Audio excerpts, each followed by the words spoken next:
So what are standards? Standards help us define what it is that all students, thinking in K-12, should know and be able to do. And as we're talking about computer science, we're talking about in the discipline of computer science. And this is actually a major issue in that, we want to say that computer science is a discipline, just like math or biology or reading, that all students need to know and be able to do. And this, again, it's something that you should understand. A lot of people say, but wait a minute, computer science, that's a specialty thing. Why is it that everyone needs to know it? I mean, only some people are going to become software engineers, right? We don't make everyone take mechanical engineering in K-12. So why is it that we say that computer science should be for everyone? Well, let's take the example of math, because I used that example earlier. We do ask all students to learn math in primary and secondary education. We ask them to be able to add, maybe do multiply fractions and percentages. And why is that? Well, it's not because we're like, oh, there's this career option out there for you, an adder. You can go out and become an adder. Don't you need to learn addition because you might want to do that? No, that's not it at all, right? We know that every career and that every citizen in our global world needs to have basic mathematical knowledge in order to function and in order to enable them to study other disciplines and careers which might be of particular interest to them. But everyone has a basic need and knowledge to have these skills because they're a critical part of society and being a productive person in society. So we take the same approach about computer science. But this is something you should just understand that a lot of people don't understand, and especially in the educational system, in the K-12 educational system, computer science or computers has really, often been viewed differently. People think of it in terms of digital literacy, right? What are the digital literacies that our kids need to know to be involved in society? And I'm not saying there's not some overlap there, but we're looking at it differently. However, the math people, hundreds, thousands of years we've been thinking, iterating on as a culture, as a globe, about what it is that students need to be able to do in math. So how do we know what this should be in computer science? Because computer science has basically only been taught in university and with a focus on developing software engineers. Well, luckily we have this group that came together, the K-12 Computer Science Framework. Here's my copy, right here. It's very thick, you'll notice, okay? And they produced this framework which tells us a lot about how we should start thinking about teaching computer science in K-12. Don't worry, we're not going to go through all of it. But let me bring out two key things that they identify. They say we need to be able to identify both the concepts in computer science and the practices of computer science that students should be able to do. So remember, we said standards are for what people should know, that's the concepts, and be able to do, that's the practices. So let's take a look at these. Take a moment and read the 5 core concepts that the framework pulls out for computer science.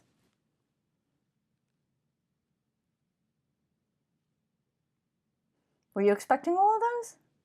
Yeah, that's more than just like programming, right? A lot of people think computer science is programming. Many people you will meet in the world think computer science is programming.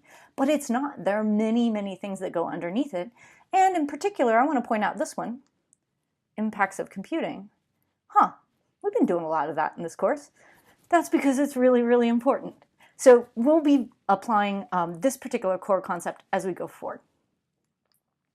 Secondly, there were the practices. Again, quite a few here. Take a minute and read them all.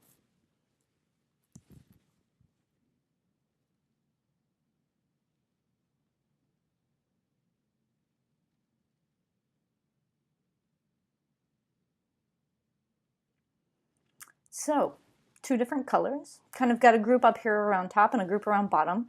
The ones around bottom, I'd say, are generally what people maybe more expect in terms of being able to do stuff on a computer. And by the way, computational artifact is a term that we use that's more generic than program, and it does in fact encompass more things than just programs. And it isn't always necessary that computers be available and be used in doing these things. There are many ways that you can, especially at certain grade bands, but enable students to exhibit these practices without having to be using a computer. But the three are on the top: communicating about computing, fostering an inclusive computing culture, and collaborating about computing are sort of what we would say the really core practices and concepts that allow a citizen to be able to make use of their knowledge and their abilities in the other practices. So these are really important to us, and they're going to come about a lot as we look about, particularly in the study of the concept of impacts of computing. So the framework people, they came up with the concepts. They call them the Lego blocks. The knowing of things, they came up with the practices, that is, what are the doing of things. But you have to put these together in sometimes complex ways to identify standards. And an individual standard that you would create would have both a concept involved with it and at least one practice involved with it, so that these two together define a standard which states what students know and can do with that particular knowledge. So I'd like to show you some standards online, resources, a couple of different places. There are many ways to view these because they're a little bit complex. By the way, this is like way better than most of the other standards Common Core, which are these just big static documents, but Computer Science Teachers Association, in conjunction, building off the K-12 framework. Of course, you know, we're computer science people. We're like, hey, we can use interactive tables to view these more easily. So I'm going to show you a little bit about that. So let's take a look here. If I am on the computerscienceteachers.org website and I go to standards, you'll see here that you can read about. You can click on the standards, which is I have now. You can get a printable version. We'll look at some of these others later. But here are the computer science standards. They produced them in fall of 2017. And right now, we've got all of the standards listed. This is an identifier. Okay, it tells you what grade it's in. It tells you the concept, computing systems. There's actually a sub-concept, and a practice. And the practices are long, so you have to like modify them to be one word. But if you click down on any one of these, you actually get more detail about it. You don't need to necessarily go and look at all of these. I just want you to know where they are so that if you are interested. And of course, then you can do cool things like, oh, I really only want to look at grades 3 through 5, or maybe I only want to look at the 3 to 5 computing systems standards, and I'll find out that there are 3. Now, another way that you can look at it is through a progression chart. And the CSTA progression chart is listed here. It's really cool. Interestingly, it only lists up through the 10th grade standards. I'm actually going to show you a current draft of the California computer science standards, which we currently have set up as a spreadsheet. And you can access these. I'll provide the URL later. But this is still a draft and things will change. But you'll see that we do use basically the same sort of structure that the CSTA one has. Let me show you the actual physical version. It's kind of hard, but see, it's basically like a big placemat. And we have these concepts down the side, and it's two-sided. Okay. And it goes all the way across. And again, this is the CSTA one, so it finishes at ages 14 to 16, okay? That'd be end of grade 10. Here's the one for California, and you guys will be working with some standards from here. So we've got computing systems, networks in the internet. Let me scroll over. You can see we did them slightly differently. We have grades 9 through 12 core, meaning that all students would know. And then we identified a 9 through 12 specialty band, which would be some students who might choose to take electives would be able to do. Let's focus on where we're going next. Down here, keeping scrolling, we've got the impacts of computing concept. And in our work next, we're going to be looking at this first band of the culture concept across this level. So let's switch back and look at that. So here's a static version highlighting that as we go forward for our next activity, you're going to be looking at developing finding a resource and developing a lesson plan that might address one of these standards. And you'll have your choice about which grade band you'd like to work with. So you can imagine, I want to be a K2 teacher, or maybe it's a 3-5 teacher, or maybe you don't want to necessarily be a teacher. You want to figure out like what kind of a lesson would target those grades of students. So you'll be picking one of these standards and finding a resource and developing a lesson plan. We'll take a minute to have you look at all of them. We'll talk about the differences.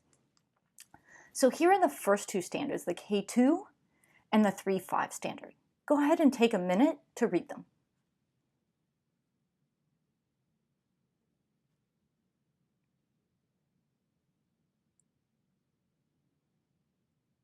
So hopefully these feel at least related to you, okay?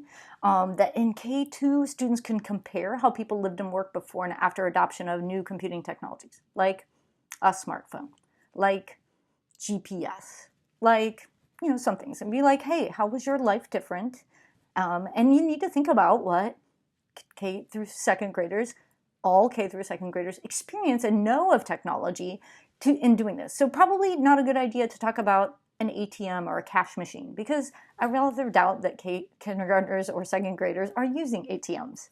Maybe they've seen their parents use it, but maybe not. So that might not be a good choice. Third to fifth graders, they do something a little more. They're discussing computing technologies that have changed the world, but they go on to express how those technologies influence and are influenced by cultural practices. Okay? So you can imagine different cultures, and again, maybe they compare how they're influenced by different cultural practices, or maybe they just use their own, but they're going a little bit further in sort of evaluating how those technologies have changed the world. Let's go to the next grade band. Read these for a moment.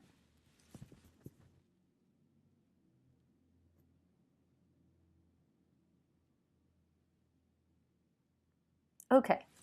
So in grades 6 through 8 here, again, it's still about trade-offs of technologies, impacts of technologies, but particularly trade-offs affecting people's everyday activities and career options. So that's a little bit more in-depth than just how they do our culture. And then finally in grades 9, 12, evaluate the ways computing impacts personal, ethical, social, economic, and cultural practices. All of those. So there's a lot more that you can get into at that realm. Finally, these are the specialty standards, or the standards that in California, we stated that maybe some students who are more interested and choose to take an elective might study, but maybe not every student has to be able to do.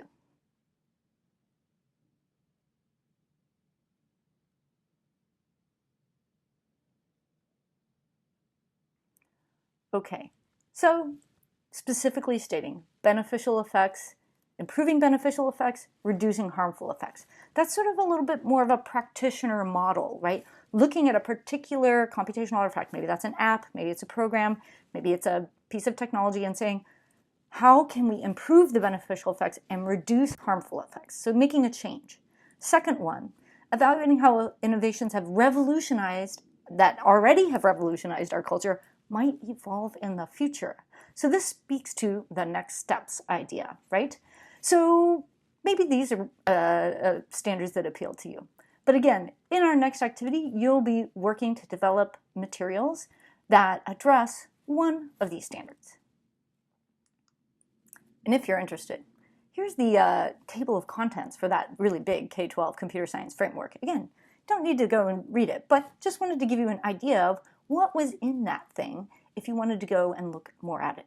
Personally, I like Chapter 2, Equity in Computer Science Education.